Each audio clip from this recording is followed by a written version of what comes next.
Les Échos du Loriot, le podcast qui donne la parole aux passionnés de nature de tous horizons. Bonjour et bienvenue dans ce nouvel épisode des Échos du Loriot qui est la troisième et dernière partie de notre série portant sur les vachers et autres parasites de couvée. Dans les deux premiers épisodes, on a rencontré Mark Hauber, un spécialiste de ces oiseaux qui pondent dans le nid des autres. Et il nous a donné beaucoup de détails sur les stratégies du vacher à tête brune.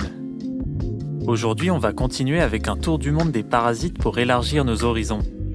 Pour rappel, cette interview a été réalisée en anglais et vous allez entendre la traduction française que j'ai réalisée. Et le doublage français de notre invité est une nouvelle fois assuré par Nicolas Ledu. Et maintenant, allons retrouver Mark dans le Missouri.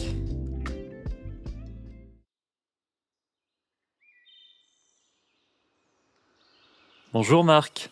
On se retrouve aujourd'hui dans votre forêt préférée pour la dernière partie de notre interview. Bonjour Geoffrey. Aujourd'hui, vous vouliez faire un tour du monde des parasites de couvée, c'est bien ça? Exactement. On a beaucoup parlé des espèces qui vivent en Amérique et j'ai fait quelques comparaisons avec le coucou gris qui vit en Europe. Mais je propose d'aller un peu plus loin aujourd'hui. Déjà, est-ce que vous pourriez commencer par nous rappeler rapidement les différences entre la stratégie du vacher et celle du coucou ? Une des différences les plus frappantes, comme on l'a évoqué plus tôt, c'est le comportement du poussin. Le coucou adulte est bien plus gros qu'un vacher, mais il grandit tout comme lui dans un nid de petits passereaux. Il a donc besoin de monopoliser toute la nourriture. Ainsi, le poussin du coucou est à peine sorti de l'œuf qu'il éjecte déjà tous les œufs qu'il trouve dans son nid. L'effet sur la descendance des hôtes est plus radical. Le vacher instaure une rude compétition avec les poussins légitimes, tandis que le coucou les supprime immédiatement. C'est sûr que c'est radical. Et à titre personnel, est-ce que vous avez déjà étudié le coucou gris ? Absolument. J'ai étudié le coucou en Hongrie, mon pays d'origine. La dernière étude qu'on a menée portait sur les deux variations de couleur de la femelle. En fait, les femelles coucou ont deux versions de plumage différents, qu'on appelle des morphes. Il y a des femelles grises qui ressemblent aux mâles et des femelles brun-roux. On a donc étudié les bases génétiques de cette différence de couleur et on a trouvé, comme on s'y attendait, que le chromosome sexuel femelle est responsable de ces variations de couleur. Et est-ce que le fait d'avoir des femelles grises et des femelles rousses, c'est un avantage pour les coucous ? Peut-être que l'un des morphes passe plus inaperçu et donc il est plus efficace pour parasiter les nids ? Autrefois, on pensait qu'il y avait une fonction de mimétisme. On disait que la femelle grise imitait l'apparence d'un épervier, tandis que la femelle rousse imitait un faucon cresserelle. Le but serait pour les femelles coucou de ressembler à des rapaces pour effrayer les oiseaux qu'elles parasitent et réduire les risques d'agression. Aujourd'hui, on a un peu abandonné cette théorie. Comme vous l'avez dit, il est possible que l'existence de deux morphes différents favorise le plus rare des deux. Si la majorité des femelles coucou sont grises, les autres sont plus habituées à reconnaître ce plumage, et les femelles rousses passent plus inaperçues. La discrétion est un gros avantage pour une femelle coucou, car comme la femelle vachée, son but est de surveiller des nids puis de pondre sans se faire repérer. Oui, ces deux parasites ont un certain nombre de points communs dans leur stratégie. Le coucou a eu une évolution plus longue sur la voie du parasitisme de couvée, et certains de ses comportements sont plus spécialisés et perfectionnés. Par exemple, on peut noter qu'il pond ses œufs l'après-midi, alors que les vachers pondent le matin. Pondre l'après-midi est plus avantageux pour un parasite, car les autres oiseaux pondent souvent le matin. Donc, au milieu de la journée, le nid a plus de chances d'être déserté par ses propriétaires partis se nourrir. C'est vrai que les comportements du coucou sont assez incroyables dans leur raffinement. Tout a évolué chez eux pour devenir des parasites d'une efficacité diabolique. J'ai lu le livre de Nick Davis, un chercheur à Cambridge qui a beaucoup étudié cet oiseau et c'est une vraie mine d'informations sur le sujet. Nick Davis est vraiment incroyable. Non seulement il sait raconter des histoires passionnantes, mais en plus, elles sont basées sur des faits scientifiques très solides. C'est une véritable inspiration pour tous ceux qui étudient les parasites de couvée. Son livre s'intitule « Cuckoo Cheating by Nature », ce qui veut dire « le coucou tricheur par nature ». À ma connaissance, il n'est disponible qu'en anglais, mais je le recommande fortement à celles et ceux qui seraient intéressés. Oui, n'hésitez pas à vous renseigner sur son travail. Et pour continuer notre tour du monde des parasites de couvée, je crois qu'il y en a aussi beaucoup d'espèces en Afrique, non ? Absolument. En Afrique, on peut parler des oiseaux appelés les indicateurs. C'est une famille constituée de 17 espèces. On les appelle les indicateurs car ils sont connus pour guider les humains vers les ruches. Les gens peuvent ainsi récupérer le miel, tandis que les indicateurs en profitent pour accéder à la cire et aux larves d'abeilles dont ils se nourrissent. Et donc, en plus de ce comportement unique, ce sont aussi des parasites de couvée ? En effet, ils ciblent souvent des hôtes qui nichent dans des cavités creusées dans des berges de cours d'eau. Ce sont donc des nids très obscurs avec un long tunnel d'entrée. Tout comme le coucou, le poussin de l'indicateur a besoin de toute l'attention de ses parents adoptifs pour ne pas mourir de faim. Mais dans un terrier, impossible de jeter les autres œufs par-dessus bord. La femelle parasite choisit donc parfois de perforer les autres œufs présents quand elle pond. Et si des poussins de la famille adoptive s'en tirent et parviennent jusqu'à l'éclosion, ils font face à une adaptation encore plus terrifiante du poussin indicateur. Il sort de l'œuf en général avant ses frères et sœurs, et il est doté dès la naissance d'un bec armé de crochets acérés. Il est de plus extrêmement agressif, donc dès qu'un autre poussin sort de l'œuf, l'indicateur se rue sur lui et le crible de coups de bec jusqu'à ce que mort s'en suive. Et toute la scène a lieu dans l'obscurité complète. Ah oui, c'est assez extrême comme stratégie. Et c'est fou qu'un oisillon qui vient de naître soit capable de faire ça. La sélection naturelle lui a façonné un instinct très particulier pour lui permettre de survivre. Et il y a d'autres espèces en Afrique ? Oui, on compte sur ce continent 3 grands groupes de parasites de couvée. En plus des indicateurs, il y a plusieurs espèces de coucous. Et le 3e groupe est une famille de passereaux qu'on appelle les veuves et les combassous. Ah oui, donc leur diversité est bien plus grande que chez nous. En fait, l'Europe et l'Amérique du Nord sont un peu des zones pauvres en termes de parasites de couvée. Si on regarde l'Asie orientale, l'Inde ou encore l'Afrique, on trouve une plus grande diversité d'oiseaux parasites. Dans les régions tropicales, il y a davantage d'espèces d'oiseaux qui ont une reproduction coopérative, ce qui semble favoriser les parasites de couvée. Est-ce qu'on peut rappeler exactement ce que signifie ce terme de reproduction coopérative ? Chez les oiseaux à reproduction coopérative, il y a un couple de parents qui pond les œufs dans le nid et ils sont accompagnés par des assistants, qui sont souvent des jeunes de l'année précédente et qui aident à nourrir et à protéger les oisillons de l'année. On peut penser que c'est un avantage pour un parasite de pondre dans un tel nid, car il y aura plus de monde pour s'occuper de son poussin affamé. Mais par contre, le revers de la médaille est qu'il y a plus d'oiseaux à proximité du nid pour le défendre. Il est donc plus difficile à parasiter. Ah, je vois. Et comme vous l'avez dit dans le premier épisode, seulement 1% des espèces d'oiseaux sont des parasites. La stratégie ne serait sûrement pas viable si 10% des oiseaux étaient des parasites. C'est exact. Ce système ne peut être tenable que si les parasites sont très minoritaires. On pense que c'est pour ça qu'il y a beaucoup plus d'espèces qui sont des parasites facultatifs. Elles s'occupent de leurs œufs, mais elles se gardent la possibilité d'en glisser 1 ou 2 chez les voisins. Je crois que vous avez aussi étudié des parasites de couvée en Nouvelle-Zélande, c'est bien ça ? Oui, j'ai travaillé en Nouvelle-Zélande pendant 5 ans. Il y a principalement 2 espèces de coucous, le coucou éclatant et le coucou de Nouvelle-Zélande. Et ce qui est vraiment intéressant là-bas, c'est que les coucous sont les seuls oiseaux terrestres à partir en migration pour l'hiver, alors que leurs hôtes restent toute l'année. On a marqué ces coucous pour étudier leur trajet, et on a découvert qu'ils s'envolent vers les îles du Pacifique comme Bora Bora ou les îles Salomon. On a donc des coucous qui font un voyage de plus de 4000 km à travers le Pacifique chaque année. Ah oui, ça paraît assez incroyable comme voyage. Est-ce que c'est une route migratoire qu'ils ont héritée d'un ancêtre et qu'ils continuent à suivre par instinct ? Je pense que c'est bien un comportement hérité de leurs ancêtres. On observe par exemple que des espèces cousines en Australie sont aussi migratrices. Donc quand ces coucous sont arrivés en Nouvelle-Zélande, ils ont perpétué cette migration. À part la migration des adultes, on a aussi étudié les vocalisations des poussins de ces coucous de Nouvelle-Zélande. Et on a découvert comment ils trompent leurs victimes. Les hôtes de ces parasites nichent dans des cavités ou dans des dômes fermés. Ce sont des lieux sombres, donc ils n'ont pas besoin d'un quelconque mimétisme de leurs œufs ou de leurs poussins. Ce qu'ils ont développé, c'est un mimétisme de la voix. Les oisillons imitent le cri de quémande de leur espèce hôte et parviennent ainsi à tromper leurs parents adoptifs. Pour conclure notre tour du monde des parasites, je propose qu'on parle de l'avenir de ces oiseaux. Plusieurs études se sont penchées sur les effets du changement climatique, et il semble que les parasites soient exposés à la fois à des menaces spatiales et des menaces temporelles. Des menaces spatiales d'abord, si le changement climatique entraîne une séparation entre leur zone de répartition et celle de leurs hôtes, mais aussi une menace temporelle si on assiste à une désynchronisation entre le retour de migration des parasites et celui de leurs hôtes. Quand on voit que le succès des oisillons du vacher dépend du jour exact où l'œuf a été pondu dans le nid des hôtes, ce n'est pas à prendre à la légère. C'est une vaste question en effet. Les conséquences sont très variables selon les paires d'espèces considérées. Par exemple, on a étudié un système où l'hôte et le parasite sont affectés de la même façon par le climat. En Europe, le coucou gris parasite souvent la rousserolle turdoïde. Et ces oiseaux migrent tous les deux en Afrique subsaharienne. Le réchauffement de la température a pour conséquence un retour et une reproduction plus précoce de ces 2 oiseaux. Mais comme ils sont affectés de la même façon, le coucou n'est pas pénalisé dans son parasitisme. En revanche, il y a d'autres oiseaux, comme la fauvette à tête noire ou le rouge-gorge, qui sont aussi parasités par le coucou, mais qui passent l'hiver en Europe. Avec une route migratoire plus courte, ces oiseaux peuvent commencer à se reproduire 1 ou 2 semaines plus tôt. Et quand le coucou revient de sa migration, il peut être trop tard pour cibler ces espèces.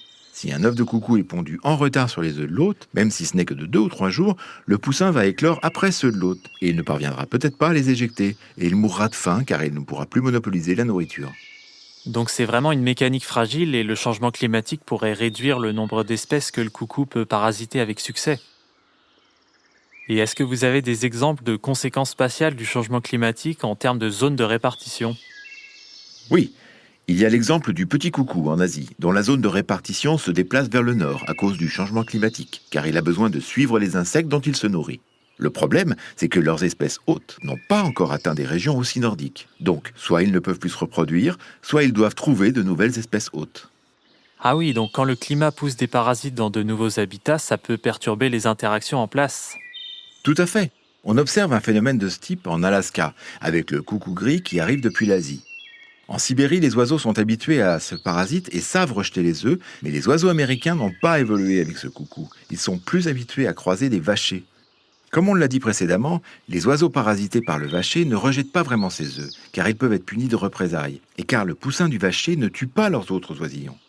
Au contraire, le poussin du coucou éjecte tous les autres œufs du nid, et les espèces d'Alaska sont naïves face à cette menace. Le coucou gris pourrait donc se répandre facilement dans la région. On voit donc que le changement climatique peut créer des déséquilibres dans un sens comme dans l'autre, et de nouveaux hôtes vont devoir apprendre à faire face à de nouveaux parasites. Exactement.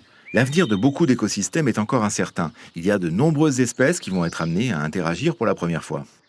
En tout cas, on comprend bien qu'il y a énormément de choses à étudier avec les vachers et les autres parasites de couvée.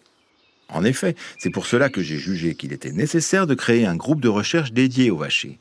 J'ai travaillé sur beaucoup de sujets différents dans plusieurs pays, mais lorsque je suis revenu aux États-Unis, il m'est venu à l'esprit que le vacher était un modèle d'étude idéal pour se poser des questions sur la biologie du développement, les bases neuronales des comportements ou l'endocrinologie. Par exemple, on s'intéresse en ce moment aux critères qui font qu'une espèce d'oiseau a tendance à accepter ou à rejeter les œufs des parasites. Et au sein de chaque espèce, on peut aussi essayer de comprendre quels individus ont tendance à les accepter ou à les rejeter. Certaines découvertes montrent que tout cela a un rapport avec leur système hormonal. Ah oui, donc on peut vraiment aller très loin dans l'étude du comportement en prenant les vachers comme modèle.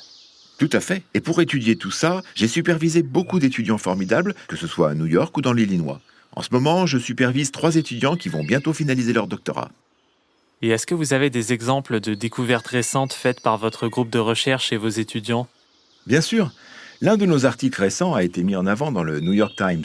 Il traitait de la tendance qu'ont les vachers juvéniles à se regrouper avec d'autres congénères. Comme on l'a dit plus tôt, les jeunes vachers ont besoin d'apprendre leur comportement auprès des adultes. Et un article publié il y a 30 ans suggérait que les femelles vachers faisaient le tour de leur territoire pour trouver les jeunes, socialiser et leur prodiguer une forme de soin. On a capturé des vachers à plusieurs reprises et on a en effet constaté que les juvéniles sont souvent accompagnés de femelles adultes. En revanche, on a fait des analyses génétiques qui ont montré que ces individus qui se regroupent ont rarement un lien de parenté. Les femelles ne savent donc pas quels jeunes sont leurs descendants, mais elles ont tout de même tendance à aller à leur rencontre. Ah oui, donc votre découverte a même intéressé la presse. Oui, j'ai été ravi de voir un de mes étudiants mis en avant dans le New York Times. Et ça a été un grand moment quand mon patron lisait son journal matinal et est tombé dessus. Ah, ça a dû être un grand moment. En tout cas, je pense que le parasitisme de couvée est vraiment un sujet qui peut attirer l'attention des médias et du public parce que c'est un comportement tellement original et exceptionnel que les gens ont envie d'en savoir plus. Absolument. C'est encore plus le cas en Europe où vous avez le coucou gris. Tout le monde connaît le cri du coucou et son comportement est aujourd'hui devenu un savoir naturaliste de base. Aux États-Unis, les vachers sont moins connus du grand public et quand les gens apprennent leur existence, ils sont un peu offusqués de voir cet oiseau qui pond dans le nid des autres. C'est sûr, on peut comprendre que certains soient mal à l'aise avec cette idée. Au moins, les vachers sont plus subtils que les coucous et ne jettent pas les autres œufs et oisillons par-dessus bord. Et est-ce qu'il y a des gens ou des groupes qui s'opposent activement aux vachers et qui militent pour protéger les espèces qui en sont victimes ? Dit comme ça, c'est une drôle d'idée. Mais c'est vrai qu'il y a certains programmes de conservation qui tentent de limiter les vachers. Quand un parasite de couvée généraliste est très commun dans une région, on peut imaginer qu'il pourrait mettre en péril certaines espèces menacées. Parmi les hôtes du vacher, certains sont très menacés, comme la paruline de Kirtland, le viréo à tête noire ou le viréo de Bell. Dans certaines régions, des programmes visent à réguler les vachers dans un habitat donné pour qu'ils n'impactent pas la reproduction de ces oiseaux. Ah oui, je vois. Dans le monde actuel, avec nos écosystèmes sévèrement altérés, il est toujours difficile de définir quels organismes il faut privilégier. Et c'est souvent les humains qui décident de ce qui est équilibré ou pas. C'est vrai, j'ai fait face à ce genre de problématique quand je travaillais en Nouvelle-Zélande. Là-bas, il y a le faucon de Nouvelle-Zélande qui est un prédateur du glaucope cendré. Ces deux espèces d'oiseaux sont très menacées, mais l'une des deux prédate l'autre. Dans ce genre de situation, qui doit-on protéger, le prédateur ou la proie ? Oui, la réponse n'est jamais simple. Et c'est dommage d'avoir besoin de prendre de telles décisions. En biologie de la conservation, aujourd'hui, tout est une question de choix. On se rapproche de la fin de notre interview, mais est-ce que vous avez un projet en cours sur le parasitisme de couvée que vous souhaiteriez partager avec nos auditorices ? Absolument. En fait, on va bientôt publier un nouvel article sur la génétique du parasitisme de couvée. On a séquencé les génomes d'oiseaux parasites et on les a comparés à de proches cousins non parasites pour déterminer quels gènes sont associés à ce mode de vie unique. Chez certains oiseaux africains, comme les veuves et les indicateurs, on a trouvé que le comportement de parasitisme s'accompagne de modifications génétiques liées par exemple à la mémoire spatiale. En revanche, chez le vacher à tête brune, on n'a pu trouver aucun gène associé au parasitisme. De futures recherches devront aller au-delà des gènes et s'intéresser aux changements dans les hormones et l'anatomie du cerveau pour mieux comprendre ces oiseaux parasites. Donc il y a encore beaucoup de travail. On peut le dire, oui. Le voyage ne s'arrête jamais. En recherche, on peut toujours creuser plus loin. Et dans un registre plus généraliste, vous avez aussi écrit un livre de vulgarisation qui nous plonge pendant 24 heures dans la vie de 24 oiseaux, c'est bien ça ? Tout à fait. Le livre s'appelle Bird Day. Et pour chaque heure de la journée, je décris la vie d'une espèce d'oiseau. Je parle bien entendu des parasites comme les vachers et les coucous, mais aussi des oiseaux de Nouvelle-Zélande, d'Australie, d'Antarctique et d'Afrique. Donc c'est un tour du monde vraiment sympathique pour les curieux. À noter qu'il n'est pour le moment disponible qu'en anglais, mais n'hésitez pas à y jeter un œil si ça vous intéresse. Oui, j'ai essayé de raconter des histoires à la fois instructives et assez concises. Marc, notre interview arrive à son terme, donc je vous remercie beaucoup pour tout ce que vous nous avez appris sur les parasites de couvée. On a pu comprendre en profondeur comment fonctionnent les vachers et on a aussi une première idée des autres parasites qui existent autour du monde. C'était un plaisir d'en discuter. On pourrait passer des heures sur ce sujet. Ah ça c'est sûr. Mais pour l'instant je vous libère et je vous souhaite une bonne continuation. Merci Geoffrey, et au plaisir d'échanger à nouveau.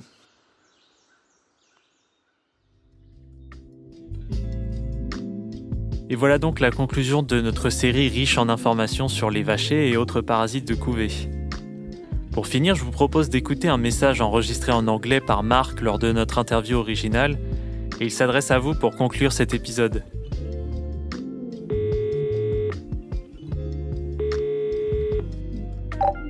Hello, I'm Mark Haber, and I'm here to advocate for the cowbirds, which are brood parasites, just like the European cuckoos, but I live here in North America, and I invite you to come and visit them despite what the world looks like today.